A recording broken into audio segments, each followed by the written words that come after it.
Hello, আসসালামু আলাইকুম।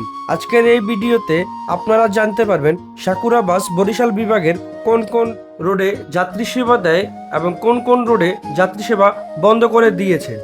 এই 2026 সালে যাত্রী স্বল্পতার কারণে সাকুরা বাসের বিভিন্ন রোড এখন বন্ধ হয়ে গিয়েছে।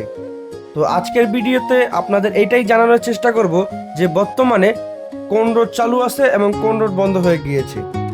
আমার আইডি ট্রাভেলার খান ফেসবুক পেজটি ফলো দিয়ে এবং এই ভিডিওটি লাইক দিয়ে আপনারা আমার পাশে থাকবেন। তো ফাঁক পেঁচাল বাদ দিয়ে চলুন ভিডিও শুরু করা যাক। তো এখানে প্রথমেই গুগল ক্রোম ব্রাউজারটি খুলে নিতে হবে এবং সার্চ করতে হবে সাকুরা বাস সার্ভিস, তাহলে তাদের অফিসিয়াল সাইটটি চলে আসবে। তো এখান থেকে আমরা দেখতে পারবো তাদের এখন কোন কোন রুটগুলো চলমান আছে। এখানে আমরা যতগুলোর নাম দেখতে পাচ্ছি বর্তমানে বরিশাল বিভাগে সবগুলো রোডই চলমান রয়েছে। এখানে শুধু একটি রোডই বন্ধ রয়েছে। বরিশাল বিভাগের বরগুনা জেলার বরগুনা রোডটি শুধু বন্ধ রয়েছে।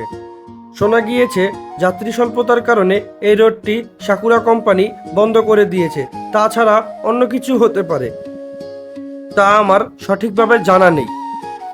এই বরগুনা রোডটি বন্ধ করে দেওয়ায় আমাদের বরগুনাবাসীর খুব কষ্ট হবে, কারণ বরিশাল বিভাগের ভিতরে সাকুরার উপর কোনো ভালো বাসই নেই এবং তাদের কাস্টমার কেয়ার নাম্বারে ফোন দিয়েও এই বিষয়টি কনফার্ম করা হয়েছে যে বরগুনা রোডের আপাতত সাকুরা বাস চলবে না। তারা যাত্রীদের কাছে সাময়িকভাবে দুঃখিত। তো আজকের ভিডিও এই পর্যন্তই।